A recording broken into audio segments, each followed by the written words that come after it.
चला तर आज आपण चंद्रपूर जिल्ह्याचं पेपर विश्लेषण करूया। आता हा व्हिडिओ 3 पार्टमध्ये असेल। पहिला आपण अंकगणित करूया, नंतर बुद्धिमत्ता येईल, नंतर सामान्य ज्ञानचं येईल। ठीक आहे, आता इथे बघा काय सांगितलं, कोणत्या कालावधीत 1000 रुपयाचे दशादशे 10% दराने वार्षिक आकारणी केल्यास चक्रवाढ व्याजाने 1331 रुपये होतील। आता आपल्याला काय सांगितलं त्यांनी, कालावधी म्हणजे काय तर टाइम काढायला सांगितलं। ठीक आहे, आता चक्रवाढ व्याज म्हणजे काय, इंग्लिशमध्ये म्हणतात कंपाऊंड इंटरेस्ट। त्याचं सूत्र काय असते तर रक्कम आणि कौसामध्ये 1 अधिक दर छेद 100 बरोबर, आणि त्याचा घात टी। ठीक आहे, आणि वजा काय करणार तुम्ही परत रक्कम करणार। ठीक आहे, पण आपल्या इथे त्यांनी काय सांगितलंय, अमाऊंट सांगितलंय, म्हणजे काय तर रास काढायला सांगितलंय, म्हणजे ए काढायला सांगितलंय। तर अमाऊंट काय असते तर रक्कम अधिक जे व्याज म्हणजे चक्रवाढ व्याज काय भेटलंय ते। ठीक आहे, म्हणजे अमाऊंटचं सूत्र काय असणार आपलं, रक्कम आणि कौसामध्ये 1/r/100 आणि त्याचा टी वा घात। ठीक आहे, आता त्यांनी आपल्याला रास किती दिलाय तर 1331 दिलाय। ठीक आहे, बरोबर रक्कम किंवा प्रिन्सिपल किती दिलाय तर 1000 दिलाय। ठीक आहे, आणि 1 अधिक दर काय दिलाय तर 10% म्हणजे 10/100 आणि टी हा आपल्याला काढायचा आहे। आता काय होणार तर 10 1 10 10 10 100। आता इथे काय होणार, हे 1000 आहेत हे 1331च्या खाली जाणार। ठीक आहे, म्हणजे काय तर 1000 बरोबर काय तर 10 1 10 आणि 1 किती 11/10 आणि त्याचा टी वा घात। आता 1331 कसला घन आहे तर 11चा घन आहे। ठीक आहे, आणि 10चा घन काय असतो तर 1000 असतो, म्हणजे 10 ह्यांचा पूर्ण ह्याचा घन येईल। ठीक आहे, बरोबर काय तर 11/10। आता झालं बरोबर, म्हणजे टी बरोबर काय येणार तर 3 येणार। समजलं कसं करायचं, चला पुढे। आता इथे सांगितलं एका संख्येला 3 ने 5 ने व 7 ने भागले तर प्रत्येक वेळी 2 उरते बाकी, तर अशी लहानात लहान संख्या कोणती। आता इथे काय करायचं, ती 3 आणि 5 आणि 7 यांचा लसावी घ्यायचा, पण ह्या तर मूळच संख्या आहेत, म्हणजे फक्त काय करायचं ह्यांचा गुणाकार करायचा, 3 गुणिले 5 गुणिले 7 म्हणजे काय होणार तर 5 त्रिक 15 आणि 15 7 5/14 म्हणजे 105 त्यांचा लसावी आला बरोबर। आता ह्या 105 ला ह्या 3 संख्यांनी भाग जातो, कारण तो का तो लसावी आहे त्यांचा, पण आपल्याला सांगितलं त्याची बाकी 2 ठेवायची आहे, म्हणजे काय करायचं तर ह्याच्यामध्ये अधिक 2 करायचं, म्हणजे काय होणार तर 107 होणार। आता ह्या 107 ला ह्या तिन्ही संख्यांनी भाग देऊन बघा 2 बाकी उरते का तर उरणार। ठीक आहे, मग उत्तर काय तुमचं तर 107। समजलं, चला। आता इथे काय सांगितलं, गणेशचा पगार हा सुनीलपेक्षा 25% जास्त आहे। ठीक आहे, तर सुनीलचा पगार गणेशपेक्षा किती टक्क्याने कमी असेल, म्हणजे काय तर ए हा बी पेक्षा 8% जास्ती आहे, हे वाला सूत्र। ठीक आहे, काय असते तर r/100 अधिक आर, जास्ती आहे म्हणून काय तर आपण इथे अधिक घेतला, नाही तर काय घेतलं असतं 100 वजा आर गुणिले 100 म्हणजे आर काय आहे तर 25, ह्याच्यामध्ये फक्त आर दिलेला असतो अशा गणितामध्ये। ठीक आहे, म्हणून हे सूत्र लक्षात ठेवा, 100 अधिक 25 किती 125 गुणिले 100, हे काय असते 25 1 25 25 5 25 असे, आणि 5 दुने 10 आणि इथे 0 म्हणजे काय उत्तर येईल तुमचं तर 20%। समजलं, चला। आता इथे काय सांगितलं, एका रकमेची 4 वर्षाची रास 1312 रुपये आहे व 6 वर्षाची रास 1568 रुपये, तर व्याजाचा दर काढा। ठीक आहे, म्हणजे तुम्हाला काय काढायचं आहे तर आर काढायचं आहे।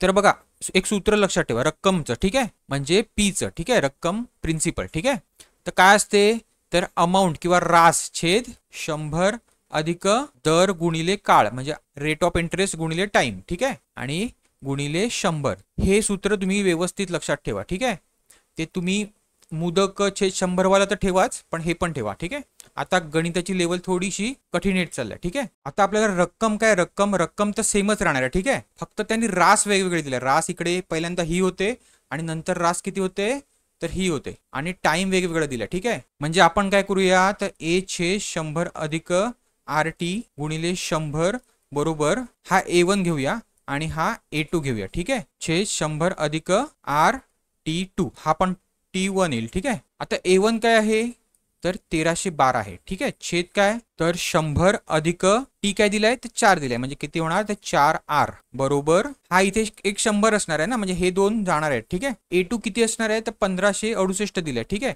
छेद काय तर 100 अधिक इथे आर किती दिलाय, सॉरी इथे टी किती दिलाय तर 6 दिलाय, म्हणजे काय होणार तर 6R। आता कसला भाग लागेल बघा, 4चा लागेल, हो लागेल का तर शेवटच्या दोन संख्येला 4 ने भाग जातो। ठीक आहे, 4 त्रिक 12 4 दुने 8 3 आले 4 8 32। समजलं, इथे काय येणार 4 त्रिक 12 4 9 36 आणि 4 दुने 8, पुढे कसं लागेल तर परत 8चा लागतोय बघा, 8 चोक 32 आणि 8 एके 8, इथे काय येणार 8 चोक 32 आणि 8 9 72, म्हणजे काय झालं आपलं तर 41/100 अधिक 4R बरोबर काय झालं 49/100 अधिक 6r. आता ह्यांचा तिरकस गुणाकार करा. काय होणार तर 41/100 अधिक 6r बरोबर 49 कंसामध्ये 100 अधिक 4r. आता झालं सोपं. फक्त काय इथे 41 होणार अधिक 6 ने 41 ला गुणा किती होणार तर 246 r बरोबर काय तर 49 गुणिले 100 4900 फक्त 2 शून्य वाढवायचे अधिक 4 ने ह्याला गुणा 49 ला किती होणार तर 146 r सॉरी 196 r येईल. ठीक आहे. आता हे 41 ह्या साईडला जाऊन दे आणि हे 196 ह्या साईडला येऊन दे. 246 मधनं 196 गेल्यावर किती राहतील तर हे 4 आणि हे 46 म्हणजे किती तर 50 r बरोबर 4900 मधनं 41 गेल्यावर किती राहतील तर 800. हे शून्य गेलं हे शून्य गेलं 5 एके 5 आणि 5 × 30 म्हणजे r बरोबर काय आलं तुमचं तर 16%. समजलं. चला पुढे काय सांगितलं 4 क्रमवार समसंख्यांची सरासरी 27 असल्यास मोठी संख्या कुठली. आता आपण काय करूया पहिली समसंख्या कुठली घ्यायची तर x घ्यायची. ठीक आहे. मग पुढची कुठली येणार 2 ने वाढत जाते एक समसंख्या म्हणजे काय तर x अधिक 2 येईल. ठीक आहे. त्याच्या पुढची कुठली येईल तर 2 ने वाढत जाते म्हणजे काय तर x अधिक 4. ठीक आहे. आता आपण काय करूया ह्या x च्या मागची एक घेऊया म्हणजे काय तर x वजा 2. ठीक आहे. आता त्याने आपल्याला काय सांगितलं सरासरी 27 आहे म्हणजे काय तर 4 संख्येची सरासरी 27 आहे म्हणजे टोटल किती होणार तर 27 गुणिले 4. टोटल सांगितलं म्हणजे याचं अधिक करा. ठीक आहे. आता काय होणार हा वजा 2 आहे आणि हा अधिक 2 आहे हे 2 गेले. आता x किती आहेत बघा 1 2 3 आणि 4 4x आहेत अधिक हे 4. ठीक आहे. बरोबर 27 चोक किती तर 108. आता हे 4 ह्याच्यातनं वजा करा किती होणार तर 104 आणि हे 4x म्हणजे काय होणार तर 4 एके 4 4 दुने 8 आणि 4 × 24 म्हणजे x बरोबर काय आलं तुमचं तर 26 आलं. पण त्याने आपल्याला काय सांगितलंय मोठी संख्या कुठली. मोठी संख्या आपण इथे कुठली घेतलाय तर x अधिक 4 म्हणजे x मध्ये अजून 4 मिळवा म्हणजे किती होणार तर 30 येणार. समजलं. चला आता इथे काय सांगितलं एक कार जाताना 30 किलोमीटर तास वेगाने जाते व परत येताना 20 किलोमीटर तास या वेगाने येते तर तिचा सरासरी वेग किती. आता अंतर समान असेल आणि जायचा स्पीड माहिती असेल आणि यायचा स्पीड माहिती असेल तर सरासरी वेग कसा काढायचा किंवा सरासरी स्पीड कसा काढायचा तर हा जर ए वेग असेल आणि हा बी वेग असेल तर कसा करायचा तर 2ab छेद a अधिक b. ठीक आहे. आता इथे a किती आहे किंवा जायचा स्पीड किती आहे तर 30 आहे आणि यायचा किती आहे तर 20 आहे म्हणजे काय होणार 2 गुणिले 30 गुणिले 20 छेद काय तर हे 30 अधिक 20. ठीक आहे. म्हणजे छेदाला काय होणार आपलं इथे 30 अधिक 20 50. ठीक आहे. 50 डायरेक्ट घेऊया म्हणजे काय हे एक शून्य जाणार हे एक शून्य जाणार 5 एके 5 5 × 30 म्हणजे काय आलं 6 दुने 12 आणि 12 दुने 24 म्हणजे आता स्पीड काय असणार तर 24 किलोमीटर प्रति तास. आहे उत्तर आहे. आता समजा तुम्हाला 3 अंतर दिले. ठीक आहे. म्हणजे हे ए ठिकाण आहे हे बी ठिकाण आहे हे सी ठिकाण आहे आणि हे ए आणि सी ठिकाण आहे. ठीक आहे. आता हे अंतर आणि हे अंतर सेम आहे. तो पहिल्यांदा इकडे जातो x ह्या स्पीडने परत सी वरनं बी कडे जातो y या स्पीडने आणि बी कडनं ए कडे जातो z या स्पीडने. अंतर समान आहे. ठीक आहे. तर त्यांचा सरासरी वेग कसा काढायचा तर 3x गुणिले y गुणिले z. ठीक आहे. छेद xy अधिक yz अधिक xz हे सूत्र फक्त करायचं. ठीक आहे. ह्याच्यामध्ये तुमचा जो स्पीड असेल तो टाकायचा मग तुम्हाला उत्तर येऊन जाईल. ठीक आहे. चला आता हे सोपंच आहे बघा 3 अंकी 4 अंकी व 5 अंकी लहानात लहान संख्यांची सरासरी किती. लहानात लहान संख्या कुठली असते तर एकावर 0 देत राहायचं. ठीक आहे. आता पहिल्यांदा 5 अंकी संख्या घेऊ. ठीक आहे. नंतर काय तर 4 अंकी म्हणून अजून 3 शून्य आणि मग 3 अंकी म्हणजे एकावर 2 शून्य. ठीक आहे. आता ह्यांची करा बेरीज काय होणार 0 0 1 1 1 आणि त्यांनी सांगितलं आपल्याला सरासरी म्हणजे काय करणार आपण 3 संख्या घेतल्यात म्हणजे काय 3 ने भागायचं म्हणजे काय होणार तर 3 एके 3 3 त्रिक 9 2 आले 3 7 21 आणि पुढचे 2 शून्य राहिलेले. ठीक आहे. म्हणजे काय आलं उत्तर तर 3700. ठीक आहे. चला आता इथे काय सांगितलं वडिलांचे वय मुलाच्या वयाच्या दुप्पट आहे म्हणजे त्यांचं आताचं वय सांगितलंय. ठीक आहे. काय आहे वडिलांचं वय तर मुलाच्या दुप्पट आहे. ठीक आहे. 2 पट आहे आणि 10 वर्षापूर्वी काय होतं 10 वर्षापूर्वी तर 3 पट होतं. तर वडिलांचे सध्याचे वय किती. आता आपण पहिले मुलाचं वय काढूया. ठीक आहे. त्याचं सूत्र सांगतो तुम्हाला. तर काय करायचं हे वर्षापूर्वी सांगून दे किंवा वर्षानंतर सांगून दे. काय करायचं 10 कंसामध्ये हे जे 3 आहेत 3 ते 3 वजा 1 करायचं. ठीक आहे. आणि ह्या दोघांच्या पटींचा फरक करायचा शेवटी छेदाला. ठीक आहे. काय फरक येणार 3 वजा 2 तर 1 म्हणजे काय होणार इथे 2 होणार म्हणजे 2 गुणिले 10 किती तर 20. हे कोणाचं भेटलं वय तर मुलाचं वय काढण्यासाठी. ठीक आहे. पुढे त्यांनी आपल्याला काय सांगितलेलं ते वडिलांचं सध्याचं वय किती. आता आपल्याला माहिती होतं की वडिलांच्या मुलाच्या दुप्पट आहे ना वडिलांचं वय आता म्हणजे मुलाचं वय 20 असेल तर वडिलांचं वय किती असणार ह्याच्या दुप्पट म्हणजे किती तर 40 वर्ष. समजलं. चला आता एक निखरव किंवा 1 ट्रिलियन म्हणजे किती अब्ज, तर अब्ज म्हणजे काय तर बिलियन असते. ठीक आहे. तर 1 ट्रिलियन म्हणजे 1000 बिलियन. ठीक आहे, किंवा अब्ज. आणि 1 बिलियन विचारलं असतं तर 1 बिलियन म्हणजे किती करोड किंवा कोटी, तर 100 करोड किंवा कोटी. ठीक आहे, किंवा 10,000 लाख होणार. ठीक आहे. आता 1 अब्ज म्हणजे एकावर किती शून्य असं विचारलं तर तुम्हाला तर किती असतात तर 9 शून्य असतात. ठीक आहे. तर चला पुढे. आता हा प्रश्न बघा थोडासा ट्रिकी आहे. ठीक आहे. 12x x हा 27 या तिन्ही संख्या प्रमाणात आहेत तर x ची किंमत किती. आता ह्या तिन्ही संख्या एका प्रमाणात आहेत म्हणजे त्या एका निश्चित गुणोत्तरामध्ये आहेत. तर आपण ह्या प्रमाणाला काय म्हणायचं माहिती का के मानूया. ठीक आहे. म्हणजे के म्हणजे काय तर कॉन्स्टंट एक त्याच्याशी गुणाकार असणार त्याचा. ठीक आहे. म्हणजे 12च्या बरोबर काय करूया के. एक्स बरोबर काय येणार तर के आर. ठीक आहे. आणि 27 बरोबर काय येणार तर के आर चा वर्ग. आता के म्हणजे ते काय कोणतीही संख्या आणि आर हे त्यांचं गुणोत्तर प्रमाणाचं गुणोत्तर आहे. ठीक आहे. तर बघा ही शेवटची संख्या आणि पहिली संख्या बघा 27/12 घेतला तर काय होणार तर के आर चा वर्ग छेद 12 काय आहे आपण घेतलाय तर के घेतलाय. आता इथे कसला भाग लागेल 3 चोक 12 3 9 27 आणि हा के के जाईल म्हणजे काय होईल तर आर चा वर्ग बरोबर 9/4. आता हा आर बरोबर काय येईल हे वर्गमुळात जाईल म्हणजे काय होईल तर 3/2. आता टाका ही आर ची किंमत आहे ही आपल्याला जे काढायचं आहे एक्स तिथे टाका. ठीक आहे. तर काय होणार एक्स बरोबर के काय आहे के तर 12 आहे 12 गुणिले हा आर काय घेतलाय आपण तर 3/2 म्हणजे काय होणार तर बेसक 12 आणि साहित्रिक 18 म्हणजे उत्तर काय आलं एक्स बरोबर तर 18. समजलं. चला आता ह्या गणितामध्ये बघा 12/500 बरोबर 0.5 चा घन म्हणजे 5चा घन काय असतो तर 125 असतो. पण आता घन आहे म्हणजे पॉईंट किती घरानंतर लागेल तर 3 घरानंतर लागेल म्हणजे काय तर 0.125 येईल. ठीक आहे.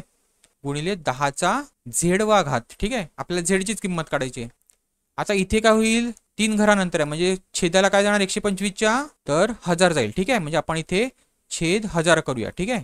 1 2 3. आता करा भागाकार 125 एके 125 125 एके 125 म्हणजे आणि 2 शून्य म्हणजे किती तिथे 100 राहिले. आता हे 100 आणि हे 1000 एकमेकाला गुणाकार होणार म्हणजे किती होणार तर एकावर 5 शून्य. ठीक आहे. बरोबर 10चा झेडवा घात. आता हे शून्य किती आहेत तर 5 आहेत म्हणजे काय होणार तर 10चा 5वा घात बरोबर काय तर 10चा झेडवा घात. आता झाले बेस समान म्हणजे काय होणार तर झेड बरोबर तर 5 होणार. समजलं. चला आता इथे काय सांगितलं 30 रुपये डझन या भावाने 30 पेन खरेदी करून नंतर ते विकले. किती रुपये डझन आहेत तर 30 रुपये डझन आहेत. डझन म्हणजे काय तर 12 म्हणजे एका पेनाची किंमत किती होईल तर 30/12 हे किती पेनाची किंमत तर एका पेनाची. ठीक आहे. आता आपल्याला इथे काय करायचं आहे तर पहिल्यांदा खरेदी किंमत काढूया 30 पेनांची. ठीक आहे. आणि 30 पेनांची विक्री किंमत काढूया म्हणजे आपल्याला नफा भेटेल आणि मग त्याची टक्केवारी घेऊया. ठीक आहे. तर एका पेनाची 30/12 असेल तर 30 पेनांची किती असेल तर 30 गुणिले 30/12 बरोबर काय होणार तर 3 चोक 12 3 10 30 बे 2 4 बे 5 10 आणि 2 1 2 आणि हे 15. ठीक आहे.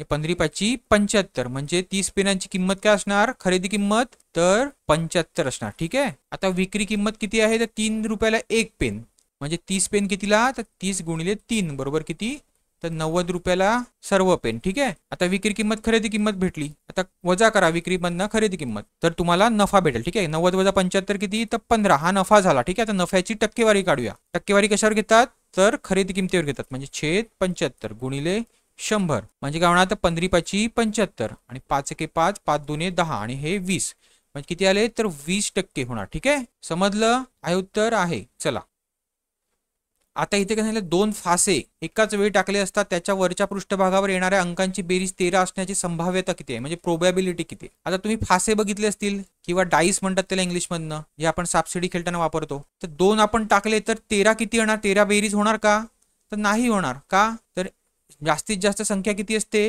तर 6 असते एका ह्याच्यावर आणि इथे पण किती असणार तर 6 असणार. मग 2 6 जरी पडले तरी तुमचे किती होणार बेरीज त्यांची तर 12च होणार 13 होणार नाही म्हणजे प्रोबॅबिलिटी 0 आहे. ठीक आहे. समजलं. चला आता इथे व्यवस्थित बघा आपण थोडासा ट्रिकी आहे. ठीक आहे. आता त्याने सांगितलं 20% ऍसिड असलेल्या 60 लिटर द्रावणात किती लिटर पाणी ओतावे म्हणजे नवीन द्रावणातील ऍसिडचे प्रमाण 12% होईल. ठीक आहे. आता टोटल द्रावण मिश्रण किती आहे तर 60 लिटर आहे आता त्याच्यामध्ये 20% ऍसिड सांगितलंय, म्हणजे आपण त्याचे 20% काढूया. ठीक आहे, म्हणजे ऍसिड किती आहे ते आपल्याला भेटून जाईल. ठीक आहे, 60 गुणिले 20%, म्हणजे 20/100. हे 2 शून्य गेले, हे 2 शून्य गेले, म्हणजे किती येणार, तर 12 लिटर हे त्याच्यामध्ये ऍसिड आहे 60 लिटर मध्ये. ठीक आहे, आता आपल्याला काय करायचं आहे, तर पाणी ओतायचं आहे. ठीक आहे, त्या 60 लिटर मध्ये. तेव्हा त्या ऍसिडचं प्रमाण किती झालं पाहिजे, तर 12% मिश्रणामध्ये झालं पाहिजे. म्हणजेच काय, तर आता किती आहे, तर 12 लिटर आहे. ठीक आहे, आणि मिश्रण किती आहे, तर 60 लिटर आहे. आता त्याच्यामध्ये आपण टाकूया हे पाणी, एक्स पाणी टाकूया. ठीक आहे, म्हणजे त्याची टक्केवारी काय होणार, तर 12/100. आपण ही टक्केवारीच घेतली ना, 12 हे टोटल. ठीक आहे, आता काय होणार, हे 12 जाणार. ठीक आहे, म्हणजे काय होणार, तर 60 अधिक एक्स बरोबर 100. आता 100 हे 60 इथे जाऊन वजा होतील, म्हणजे किती होणार, तर एक्स बरोबर 40. म्हणजे किती लिटर पाणी ओतावं लागेल, तर 40 लिटर पाणी होतील, तेव्हा तुमचं 12% ऍसिड होईल. ठीक आहे उत्तर, तर हे बघा आहे.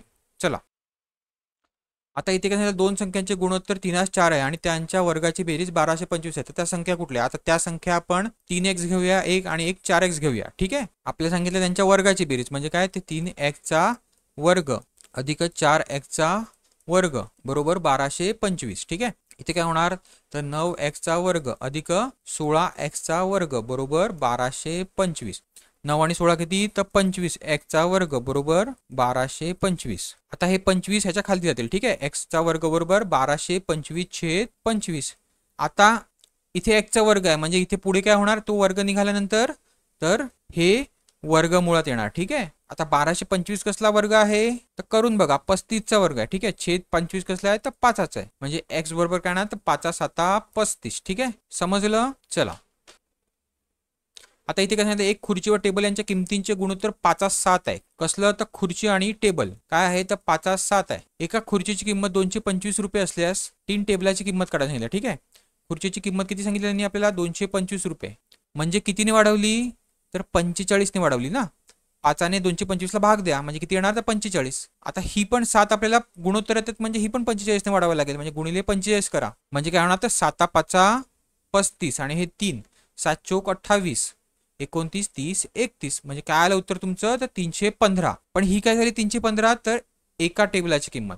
आपल्याला त्यांनी सांगितलं 3 टेबलाची किंमत, म्हणजे काय करायचं, तर गुणिले 3 करा, म्हणजे काय होणार, तर 5×3=15, 1 3×1=3 आणि 1 4, 3×3=9, म्हणजे काय उत्तर येणार तुमचं, तर 945. समजलं. चला, आता हा प्रश्न बघा, मी माझ्या प्रत्येक लेक्चरमध्ये सांगितलंय की असा प्रश्न तुम्हाला येणार. ठीक आहे, असाच प्रश्न नंदुरबार विभागचा जो कालचा पेपर झाला त्याच्यामध्ये आला आणि आता सुद्धा आला. बघा, पेपरची लेवल आता चेंज होत आहे. आता त्यांनी काम पण विचारायला सुरुवात केली. ठीक आहे, पहिले काम एकच द्यायचे, पुढे कार्यक्षमता विचारतील. ठीक आहे, तर बघा काय सांगितलंय, 16 कामगारांना 100 साड्या विणायला 21 दिवस लागले. म्हणजे काय, तर सूत्र काय असते आपलं, तर व्यक्ती गुणिले दिवस गुणिले तास गुणिले त्यांची कार्यक्षमता पण असू शकते. ठीक आहे, छेद काय असते, तर काम असते. ठीक आहे, मग आता व्यक्ती किती आहेत, तर 16 कामगार आहेत, गुणिले दिवस किती सांगितले, तर 21 दिवस आहेत. तास आणि कार्यक्षमता काय दिलेली नाही, आणि काम काय दिलं आहे, तर 100 साड्या, म्हणजे 100ने ह्याला भागायचं आहे. ठीक आहे, पुढे काय सांगितलं आहे, तर 200 साड्या, म्हणजे 200 खालती येणार. ठीक आहे, आणि दिवस किती, तर 12, आणि कामगार आपल्याला काढायचे. ठीक आहे, म्हणजे काय होणार, तर हे 2 शून्य इथले जाणार, बेसक 12 आणि बे8 16 आणि बे3 6, 3×1=3, 3×7 21, म्हणजे एक्स बरोबर काय येणार, तर 8×7 किती असतात, तर 56, म्हणजे 56 कामगार तुम्हाला लागणार. ठीक आहे, समजलं. आता हे सूत्र व्यवस्थित लक्षात ठेवा. ठीक आहे, चला, आता इथे काय सांगितलं, 10%, 20% आणि 25% क्रमागत सूट दिली असता एकूण सूट किती दिली जाईल.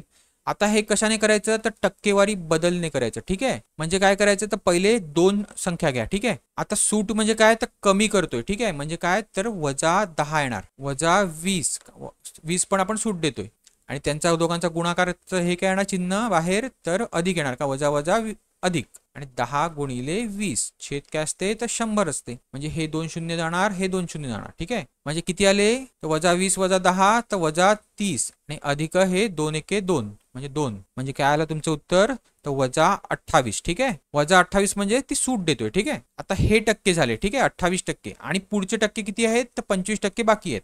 आता परत सेम सूत्र वापरा, -25 किंवा -28. ठीक आहे, आणि दोघांची वजा वजा आहे म्हणजे अधिक होणार, म्हणजे गुणाकार काय त्यांचा, तर 25 गुणिले 28 हे 100 असते. 25 चोक 100 आणि 4×7 28, -25 आणि -28 किती, तर -53 अधिक हे 7, म्हणजे काय होणार, तर -46 टक्के. समजलं? वजा म्हणजे काय तर सूट. ठीक आहे 46%. हे बघा आहे. चला आता इथे काय सांगितलं, एक ट्रेन एका खांबाला 15 सेकंदात व 100 मीटर आहे, मिनिट नाही मीटर, प्लॅटफॉर्मला 25 सेकंदात ओलांडते तर त्या ट्रेनची लांबी किती. आता खांबाला ओलांडायला ट्रेन काय करावं लागेल, तर ही ट्रेन आहे समजा. ठीक आहे, हा शेवटचा डब्बा आहे. म्हणजे हा शेवटचा डब्बा जेव्हा ही लाईन पार करेल तेव्हा ती पूर्ण ओलांडणार. म्हणजे किती, तर ही ट्रेनची जेवढी लांबी आहे तेवढी निघून गेली पाहिजे ह्या खांबाच्या पुढे. आणि प्लॅटफॉर्मचं कसं असते, आता हा समजा प्लॅटफॉर्म आहे आणि ही ट्रेन येत आहे. ठीक आहे, म्हणजे काय, तर हा शेवटचा डब्बा जेव्हा ह्या प्लॅटफॉर्मचं टोक जेव्हा पार करेल तेव्हा ते पूर्ण ओलांडेल. ठीक आहे, प्लॅटफॉर्मला. म्हणजे अंतर किती होणार टोटल, तर प्लॅटफॉर्म अधिक ट्रेनचं अंतर. ठीक आहे, आता आपल्याला काय माहिती आहे, तर वेग ट्रेनचा समानच असणार आहे. म्हणजे वेगाचं सूत्र काय असते, तर अंतरछेद वेळ. अंतर किती आहे तर तेच काढायचं आहे. म्हणजे काय, ते आपण एक्स घेऊया. ठीक आहे, अंतरछेद ही किती वेळात ओलांडते, खांबाला 15 सेकंदात ओलांडते. आणि बरोबर काय येणार, तर प्लॅटफॉर्मला किती वेळात ओलांडते, तर 25 सेकंदात ओलांडते. ठीक आहे, म्हणजे 25. पण इथे काय येणार, तर ही ट्रेनची लांबी एक्स अधिक प्लॅटफॉर्मची लांबी किती दिली आहे, तर 100 मीटर देते आहे. म्हणजे अधिक 100. ठीक आहे, आता झालं सोपं. आता फक्त एक्सची किंमत काढा म्हणजे तुमची ट्रेनची लांबी येऊन जाईल.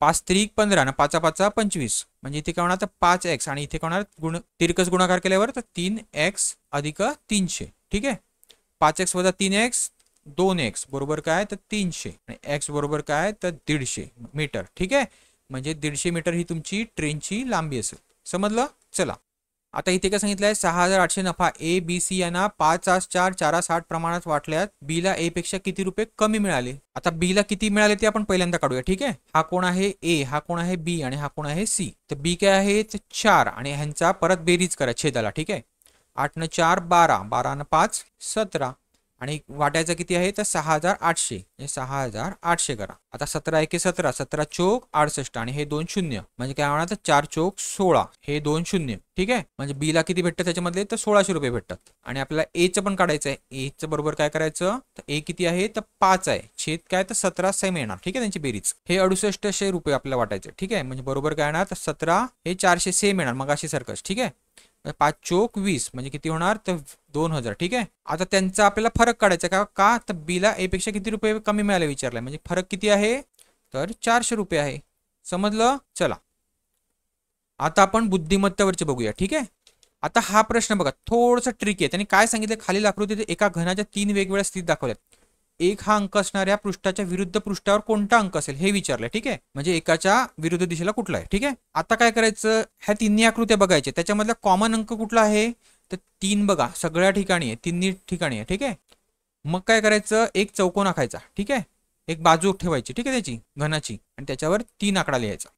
आता पहिल्या आकृतीत बघा, 3च्या लगतची बाजू कुठली आहे इथे, तर 5 आहे. म्हणजे एक आपण 3च्या लगतची बाजू 5 देऊन टाकू. अजून इकडे कुठली आहे, तर 1 आहे. म्हणजे आपण इथली बाजू एक अजून काय करू, तर 1 देऊन टाकू. ठीक आहे, आता दुसऱ्या आकृतीमध्ये बघा, तर एकाची लगतची बाजू कुठली आहे, तर 2 आहे. म्हणजे ही 3ची सुद्धा आहे आणि एकाची सुद्धा आहे, म्हणून इथे काय, तर 2 बघा 3ची सुद्धा आहे. ठीक आहे, आता पुढच्या आकृतीमध्ये बघा, 3च्या लगतची बाजू कुठली आहे, दुसरी 4 आहे. तीच 5च्या सुद्धा आहे. म्हणजे ही 3च्या लगतची बाजू झाली कुठली, तर 4 आणि ती 5च्या सुद्धा लगतचीच बाजू आहे. ठीक आहे, आता त्याने आपल्याला विचारलंय एक हा अंक असणार. आता एक हा आहे. ठीक आहे, आता ह्याच्या विरुद्ध दिशेला कुठली असेल, मी मागच्याच लेक्चरमध्ये सांगितलंय की एक घर सोडून म्हणजे कुठली, तर 4 असेल. ठीक आहे, आणि बाकी तर काय, तर त्याच्या लगतचेच आहेत. 1च्या 3 पण लगतची आहे, 2 पण लगतची आणि 3 5 पण लगतची आहे. म्हणजे ऑपोजिट कुठली येणार, तर 4 येणार. समजलं? आता इथे बघा, इथे काय येणार, तर 7 8 आहे. म्हणजे काय होणार, तर 8 7 ठेवून बघा. ठीक आहे, म्हणजे काय होणार, तर 7 8 8 7 परत काय होणार, तर 7 8 8 8 7 परत काय होणार, 7 7 8 8 7 म्हणजे काय होणार, तर 8 आणि 7 आणि 8 आणि 7 हे आपण भरले. ठीक आहे, हे उत्तर काय होणार, तर 8 7 8 7 करून बघा. आता इथे काय सांगितलं, ह्या संख्येतील सर्व अंक चढत्या क्रमाने लिहिल्यास किती अंकाची सुरुवात व जागा व नंतरची जागा समान राहील. ठीक आहे, म्हणजे पहिल्यांदा तो अंक लिहून घ्या. 3 2 1 4 6 5 9 8 आणि 7. आता चढत्या क्रमाने लिहा. पहिला काय येणार, तर 1 येणार, नंतर काय येणार 2 येणार, नंतर काय येणार 3, नंतर 4, नंतर 5, नंतर 6 7, नंतर 8 आणि नंतर 9. आता कुठल्या कुठल्या अंकाची जागा सेम आहे बघा, तर 2ची आहे. ठीक आहे, 4ची आहे, अजून कसली आहे, तर फक्त इथे 8ची आहे. ठीक आहे, म्हणजे किती अंक सेम ठिकाणी राहतात, तर 3 राहतात. ठीक आहे, समजलं? चला आता इथे काय सांगितलं, जर पी हा एमचा भाऊ आहे म्हणजे पी काय झाला तर पुरुष झाला, ठीक आहे. म्हणजे पी आपण चौकोनामध्ये करायचं, ठीक आहे. आणि लेडीज असेल तर गोलमध्ये करायचं, ठीक आहे. आता भाऊ आहे म्हणजे काय तर एम, आपल्याला कोण आहे माहित नाही, बहीण आहे का भाऊ आहे, म्हणून आपण तसंच ठेवायचं, ठीक आहे. पुढे काय सांगितलं, क्यू हा एमचा मुलगा आहे. एमचा कोण मुलगा आहे तर क्यू आहे, तो मुलगा आहे म्हणून तो चौकोनामध्ये, ठीक आहे. परत काय सांगितलं, पी ची मुलगी आर, म्हणजे पी ची मुलगी, मुलगी काय असते तर लेडीज असते म्हणून ती वर्तुळात कोण आहे आर. हिचे टीशी लग्न झालेलं आहे, तर लग्न झाल्या म्हणून ते एकमेकाला असे कनेक्ट येणार, ठीक आहे. बरोबर. काय तर टी हा कोण आहे तर पुरुष आहे. पुढे काय सांगितलं, एम आणि एस या बहिणी आहेत. आता ह्या बहिणी आहेत म्हणजे ह्या ही लेडीजच असणार, ठीक आहे. आणि ही एस, ठीक आहे. तर विचारलं एस चे क्यू शी नातेसंबंध काय, क्यू आणि एस. आता हा मुलगा आहे आणि ही त्याची कोण होणार तर मावशी होणार, समजलं. चला आता इथे काय सांगितलं, एका वर्षातील 25 डिसेंबरला रविवार आहे, तर त्या महिन्यात किती शनिवार असतील. आता 25 डिसेंबरला रविवार आहे म्हणजे 24 डिसेंबरला काय असणार तर शनिवार असणार. आता टोटल दिवस किती झाले आता शनिवारपर्यंत तर 23 झाले. आता त्याला 7ने भागा म्हणजे किती शनिवार आले ते तुम्हाला समजतील. 7 त्रिक 21 म्हणजे 3 आठवडे झाले निघून, ठीक आहे. म्हणजे शनिवार किती आले असतील ह्या 3 आठवड्यामध्ये तर 3 शनिवार आले असतील. आणि हा 24वा शनिवार 24 डिसेंबरचा, ठीक आहे. हा एक आणि अजून येईल का शनिवार तर बघा डिसेंबर किती दिवसांचा असतो तर 31 दिवसांचा असतो, ठीक आहे. आता 24 तारीख चालू आहे, त्याच्या अजून किती दिवस बाकी आहेत तर 7 दिवस बाकी आहेत. म्हणजे तो 31 डिसेंबर असेल तो कुठला असेल तर शनिवारच असेल, म्हणजे अजून एक शनिवार येणार, ठीक आहे. म्हणजे किती होणार टोटल तर 5 शनिवार येणार, समजलं. चला आता इथे काय सांगितलं, घड्याळामध्ये 4:20 वाजता मोठा काटा आणि छोटा मिनिट काटा याच्यामध्ये कितीचा कोन असेल. आता कोन काढायचं सांगितलं तर काय असते सूत्र तर 30A वजा 11/2B, ठीक आहे. हे मॉडमध्ये असतात म्हणजे चिन्ह काही येऊन दे ते अधिकच होणार. आता ए काय असतो तर तास असतो, म्हणजे किती आहे तास तर 4 आहे, 4:20 मिनिटं आहेत. आता बी म्हणजे 20 मिनिटं, ठीक आहे. म्हणजे काय होणार 30 गुणिले 4 वजा 11/2 बी म्हणजे काय तर गुणिले हे 20, ठीक आहे. आणि हे मॉडमध्ये बेद आहे 20 म्हणजे 11 110 वजा काय होणार तर 4 त्रिक 12 म्हणजे 120.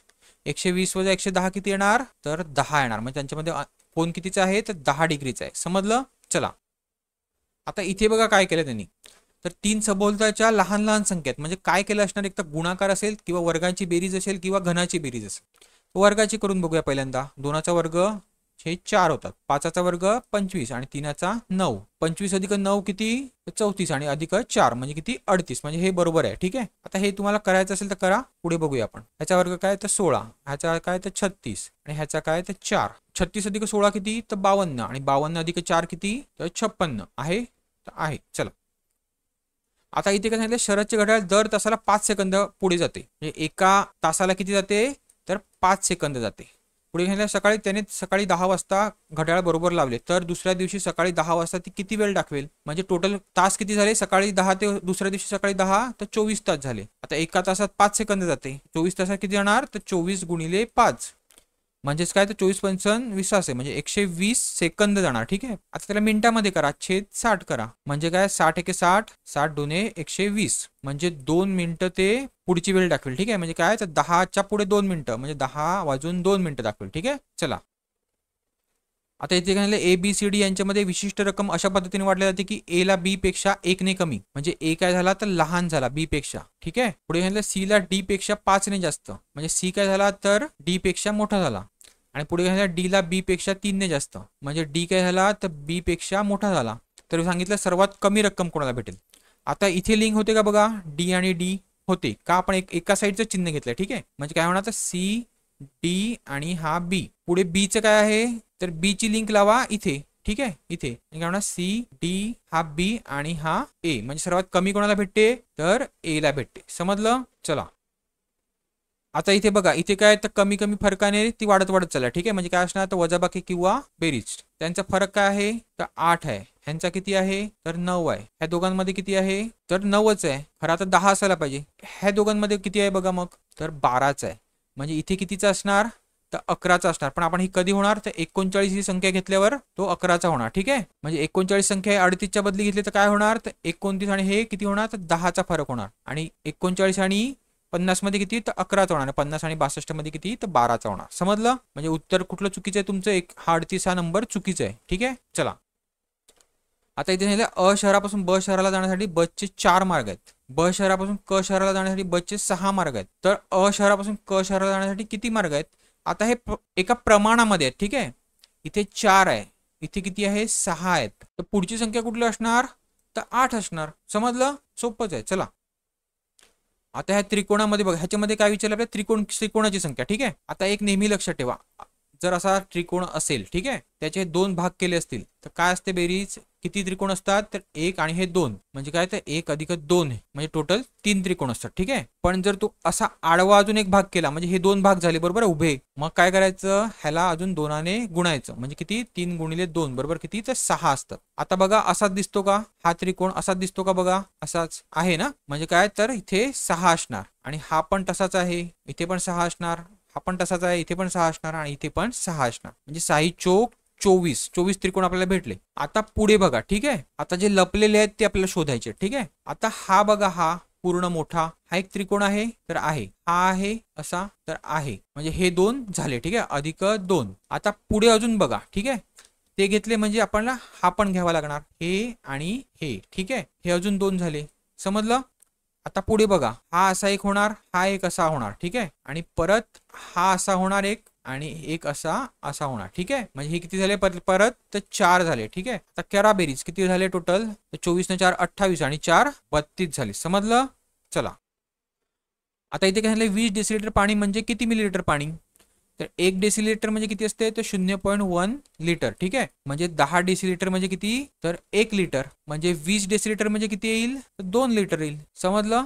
चला आता इथे काय झालं? 5 मुली रांगेत अशा बसल्या आहेत की रीटा उजव्या बाजूस आहे. आता ह्या 5 मुली झाल्या. ठीक आहे, रीटा कुठे आहे? तर इथे आहे उजव्या बाजूस. रीटा नंतर सीता तिच्या डाव्या बाजूस आहे, म्हणजे सीता कुठे झाली? तर इथे झाली. गीता ही लीनाच्या डाव्या बाजूस आहे, म्हणजे लीना ही आहे तर तिच्या डाव्या बाजूस कोण आहे? तर गीता आहे. पण पुढे घ्यायला मीना लीनाच्या डाव्या बाजूस परंतु गीताच्या उजव्या बाजूस आहे, म्हणजे मीना कुठे येणार? तर ह्यांच्या मध्ये येणार. ठीक आहे, म्हणजे इथे बसवात आहे ना GM आणि L. त्याला विचारलं मध्यभागी कोण बसलाय? मध्यभागी कोण आहे? तर लीना आहे. समजलं? चला आता इथे सांगितलं तिन्ही जिल्ह्यांना एकूण किती पर्यटकांनी भेट दिल्या. बघा आता 21 आकडा हा तिन्ही जिल्ह्यांना भेटून आलाय. ठीक आहे, म्हणजे काय उत्तर तुमचं? तर 21. पुढे काय फक्त 2च जिल्ह्यांना भेट दिलेल्या पर्यटकांची संख्या ओळखा. आता 2 जिल्ह्यांना कुठले आहेत? तर हे 41 आहेत, 52 आहेत आणि हे 46 2 जिल्ह्यांना आहेत, म्हणजे ह्यांची बेरीज करा किती होणार? तर 139. करून बघा. आता इथे विचार अशा पर्यटकांची संख्या शोधा ज्यांनी चंद्रपूर व नागपूरला भेट दिली आहे परंतु पुण्याला भेट दिलेली नाही. म्हणजे किती जण आहेत? ते पुण्याच्या वर्तुळातनं बाहेरचे बघायचे, म्हणजे कोण आहेत? तर 67 आहेत, 46 आहेत आणि हे 72 आहेत. ह्यांची बेरीज करा. बेरीज केली तर तुम्हाला किती भेटेल? तर 185 भेटेल. समजलं? चला आता अशी संख्या जर तुम्हाला दिसली जिथे परत 9 असा परत रिपीट होतोय. ठीक आहे, म्हणजे काय असते माहिती का? एक घर सोडून असतात. ठीक आहे, तर 6 आणि 9 मधला फरक किती आहे? तर 3 आहे, अधिक 3. 9 आणि 12 मधला किती आहे? तर अधिक 3. 12 आणि 15 मधला किती? तर अधिक 3. आता आपण तसंच करूया 7चं आणि 9चं किती आहे इथे? तर अधिक 2 आहे. 9 आणि पुढच्या संख्येचं काय आहे? तर 9 आणि 10 11, म्हणजे इथे 11 असायला पाहिजे आणि 11 आणि पुढे किती? तर अधिक 2 13 असते. ठीक आहे, म्हणजे उत्तर काय तुमचं येईल? तर ए उत्तर येईल. ठीक आहे, 11. चला आता इथे इथे काय केलंय बघा त्यांनी 8 2 आणि हे बरोबर 4 होतात, म्हणजे काय असणार आहे? तर इथे भागिलेचं चिन्ह असणार आहे. ठीक आहे, म्हणजे बेचोक 8 असतात म्हणून काय? तर हा भागाकार 4. परत इथे 4 दुने 8 म्हणून हा भागाकार 2. 8 दुने 16 म्हणून हा भागाकार 2. म्हणजे काय? 5 8 40, म्हणजे काय उत्तर तुमचं? तर 8. चला आता इथे काय सांगितलं? एका रांगेत संदीप डावीकडून 25वा आहे, म्हणजे ह्या टोटल जणांमध्ये 25वा डावीकडनं कोण आहे? तर हा संदीप आहे. उजवीकडून पण तो 25वाच आहे. तर एकूण रांगेत मुले किती आहेत? मग काय करायचं? तर हे 25 अधिक 25 वजा हा स्वतः 1 करायचा. ठीक आहे, म्हणजे 25 अधिक 25 वजा 1 म्हणजे किती होणार? तर 50 वजा 1 म्हणजे किती? तर 49. समजलं? चला आता इथे काय सांगितलं? एक कुत्रा पूर्वेकडे 19, म्हणजे आता पहिल्यांदा तर आपल्याला दिशा आखून घ्यायच्या. ठीक आहे, ही किती? उत्तर, ही कुठली? दक्षिण, ही कुठली? पूर्व आणि ही कुठली? पश्चिम. आता काय सांगितलं? कुत्रा पूर्वेकडे 19 फूट पळत गेला, म्हणजे पूर्व दिशा कुठली? तर ही किती गेला? 19. परत उजवीकडे वळाला आणि 9 फूट पळाला, म्हणजे इथे 9 फूट पळाला उजवीकडे वळून. ठीक आहे, परत काय सांगितलं? तिथून उजवीकडे 9 फूट पळाला, म्हणजे ह्याची उजवी साईड कुठली? तर ही झाली, म्हणजे कुठे पळाला तो? इकडे तर इथे 9 कुठेतरी इथे आला. ठीक आहे. पुढे काय सांगितलंय तर पुन्हा डावीकडे वळून पळाला. आता ह्याची डावी साईड कुठली तर ही खालची, म्हणजे इथे किती सांगितलं तो तर 12 फूट. परत काय झालं शेवटी डावीकडे वळून 6 फूट पळाला. आता डावी साईड कुठली आली तर ही झाली, म्हणजे इथे किती गेला तर 6 फूट गेला. तर कुत्र्या सध्या कुठल्या दिशेला तोंड करून उभा आहे, कुठल्या दिशेला आहे म्हणजे ह्या अंतरांचा तर काहीच उपयोग नाही. ठीक आहे. नुसतं त्याने आपल्याला फसवण्यासाठी दिलं होतं. कुठल्या दिशेला आहे तर पूर्व दिशेला आहे. ठीक आहे. चला आता आपण सामान्य नाण्याचं बघूया. ठीक आहे. तर इथे काय विचारलं कोणत्या राजवटीचा काळ भारतात सुवर्ण काळ म्हणून ओळखला जातो, तर कुठला ओळखला जातो तर गुप्ता काळ. ठीक आहे. पुढे काय सांगितलंय BNSS चा फुल फॉर्म पूर्ण रूप काय आहे. ठीक आहे. तर काय असते तर भारतीय नागरिक सुरक्षा संहिता. हे बघा हे बी. ठीक आहे. आणि हे 3 कायदे आहेत ते आता 1 जुलै रोजी लागू झालेले. कुठले तर BNS भारतीय न्याय संहिता आणि BSA भारतीय साक्ष अधिनियम. ठीक आहे. तर मागच्या पेपरमध्ये विचारलं होतं की कधी लागू झाले होते, म्हणजे किती तर 1 जुलैला झाले होते. आता हा भारतीय नागरिक सुरक्षा संहिता म्हणजे BNSS कशाला रिप्लेस करतो किंवा बदलतो तर CRPC म्हणजे क्रिमिनल प्रोसिजर कोड. आणि भारतीय न्याय संहिता BNS कशाला बदलतो रिप्लेस करतो तर IPC. ठीक आहे. Indian Pinal code. आणि हा BSA कशाला करतो रिप्लेस किंवा बदलतो तर इंडियन एव्हिडन्स ऍक्ट. ठीक आहे. हे विचारलं जाऊ शकते म्हणून लक्षात ठेवा. आता पुढे काय सांगितलंय तर खालीपैकी कुठल्या राज्यात विधान परिषद नाही.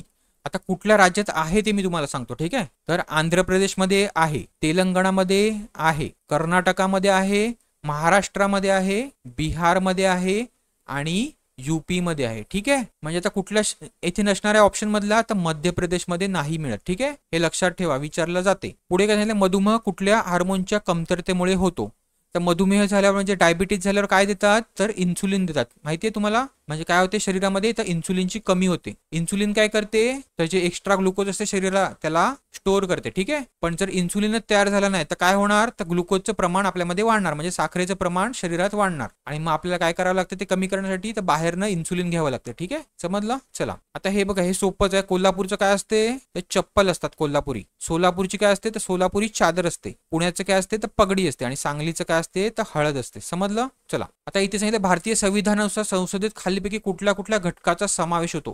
तर आता नेहमी लक्षात ठेवा लोकसभा आणि राज्यसभाच नाही तर राष्ट्रपती सुद्धा येतो संसदेमध्ये. ठीक आहे. म्हणून उत्तर काय असणार तुमचं तर डी असणार. पुढे काय सांगितलं कोणते जीवनसत्व विटॅमिन रक्त गोठण्यास मदत करते, कुठलं करते तर विटॅमिन K करते. ठीक आहे. आता विटॅमिन A जर तुमच्या अंगामध्ये कमी असेल तर काय होते तर रात आंधळेपणा होतो. ठीक आहे. विटॅमिन B किंवा B ची सिरीज आहे B12 पर्यंत. ठीक आहे. त्याच्या कमीमुळे काय होतो तर ॲनिमिया होतो. ॲनिमिया हा रोग होतो. ठीक आहे. आणि C च्या कमतरतेमुळे तर स्कर्वी म्हणून एक रोग होतो. C कशामध्ये असते तर आंबट फळ असतात बघा त्याच्यामध्ये असते. आणि D चा असेल तर D विटॅमिन कमी असेल तर मुडदूस म्हणजे हाडांचे जे आजार असतात ते D विटॅमिनच्या कमतरतेमुळे होतात. ठीक आहे. समजलं. चला पुढे आता इथे काय विचारलं कांस्य हा टिंबटिंबचा मिश्र धातू आहे. कसला असतो तर तांबा आणि कथिलचा असतो, म्हणजे टीनचा असतो. ठीक आहे. टीन किती असते तांब तर 80% असते. ठीक आहे. आणि टीन किती असते तर जवळपास 12% असते. सॉरी हे 88% होणार ना, 88% असते आणि हे 12% असते. पुढे काय सांगितलं नीती आयोग म्हणजे काय तर काय असतं नीती आयोग म्हणजे national institution for transforming India. ह्याचं आधीचं नाव काय होतं हे तर नीती आयोग कधी झालं तर 1 जानेवारी 2015 साली केलं. ठीक आहे. नीती आयोग. ह्याचं आधीचं नाव काय होतं तर प्लॅनिंग कमिशन होतं. लक्षात ठेवा प्लॅनिंग कमिशन. आणि ह्याचे पदसिद्ध अध्यक्ष कोण असतात तर आपले देशाचे पंतप्रधान हे नीती आयोगचे पदसिद्ध अध्यक्ष असतात. आणि आता उपाध्यक्ष कोण असते तर उपाध्यक्ष आता जे आहेत त्या काय नाव काय आहे त्यांचं तर सुमन बेरी आहे. आणि सगळ्यात इम्पॉर्टंट म्हणजे त्याचा CEO विचारलं जातं. CEO कोण आहे तर BVR सुब्रमण्यम जी आहेत. ठीक आहे. आणि कधी कधी जर तुम्हाला पहिला CEO पण विचारलं जाऊ शकते तर पहिला कोण होते तर अमिताभ कांत होते. ठीक आहे. पुढे खालीलपैकी कुठल्या खेळाचा ऑलिम्पिक 2024 मध्ये खेळ म्हणून समावेश नाही तर कुठला आहे तर फुटबॉलचा असतो, व्हॉलीबॉल पण असतो, टेनिस पण असते, फक्त बेसबॉल नाहीये. ठीक आहे. पुढे आता इथे सांगितलं उत्तर प्रदेश नंतर कुठल्या राज्यात सर्वाधिक लोकसभेच्या जागा आहेत. ठीक आहे. पहिले तर उत्तर प्रदेशमध्ये किती असतात तर 80 जागा असतात लोकसभेच्या. त्याच्या खालोखाल कुठलं असते तर आपलं राज्य असते 48 जागा असतात. त्याच्या खालोखाल कोण असते तर पश्चिम बंगाल असते. किती असतात 42 असतात. त्याच्या खालोखाल किती असतात तर बिहारचे असतात म्हणजे 40% असतात. ठीक आहे. हे लोकसंख्येच्या प्रमाणात असतात सीट. समजलं. चला पुढे इथे काय सांगितलं वायफायचा फुल फॉर्म काय असते तर वायरलेस फिडेलिटी. पुढे काय सांगितलंय तर लाईट इयर हे कसलं एकक आहे, म्हणजे काय प्रकाश वर्ष हे कसलं एकक आहे तर हे अंतराचं असते. म्हणजे खगोलामध्ये पृथ्वीच्या बाहेर जे ग्रह आहेत त्यांचं अंतर मोजण्यासाठी काय केलं जाते तर लाईट इयर हे एकक वापरलं जाते. ठीक आहे. आता इथे काय सांगितलंय तर खालीपैकी कुठल्या खेळाडूला सन 2024 मध्ये अर्जुन पुरस्कार मिळाला आहे तर बघा टोटल 26 जण आहेत त्यांना अर्जुन पुरस्कार भेटलाय. त्याच्यामधला खेळाडू विचारलाय म्हणजे तो कोण आहे ह्याच्यामधला, तर मोहम्मद शामी आहे. ठीक आहे. आता ह्याच्यामध्ये एक नाव अजून दिसते बघा, चिराग शेट्टी.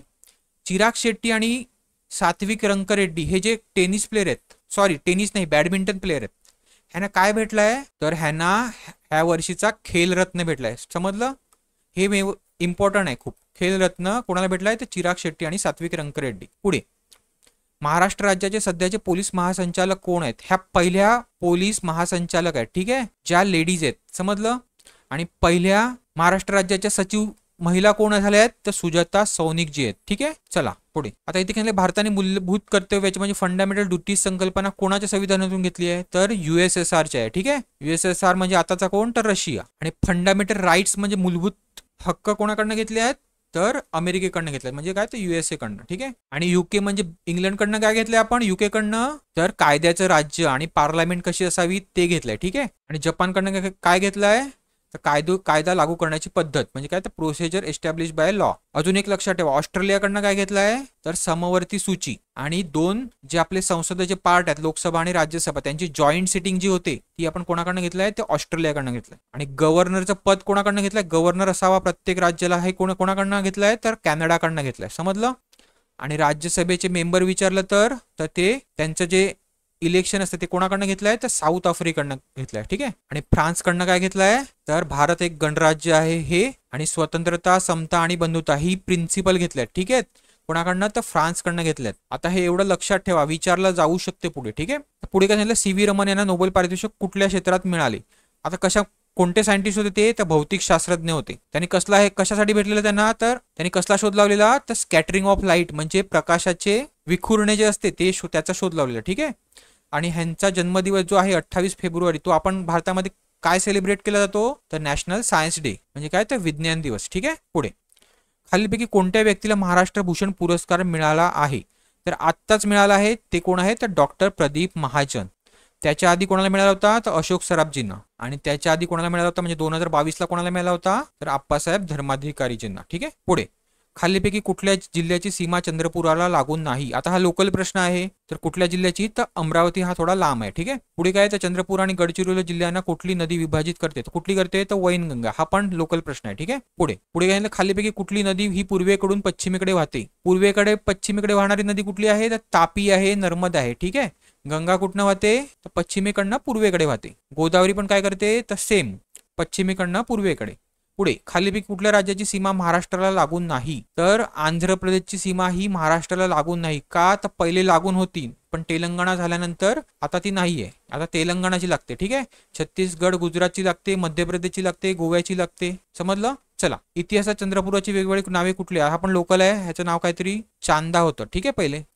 पुढे, स्वराज्य हा माझा जन्मसिद्ध हक्क आहे आणि तो मी मिळवणारच, हे तर सगळ्यांनाच माहित पाहिजे, तर बाळ गंगाधर टिळक. पुढे, छत्रपती शिवाजी महाराजांची कुठली ऐतिहासिक वस्तू नुकतीच लंडनहून महाराष्ट्रात आणली आहे, तर काय आणलाय, वाघनख. हे पण आता भरपूर चर्चेत होतं. ठीक आहे. चला तर अशा प्रकारे आपण चंद्रपूर विभाग संपवलेला आहे. ठीक आहे. तर प्लीज ज्यांनी माझा व्हिडिओ हा बघितला आहे, ज्यांना आवडला आहे त्यांनी प्लीज सबस्क्राईब करा, लाईक करा, शेअर करा. ठीक आहे. थँक्यू.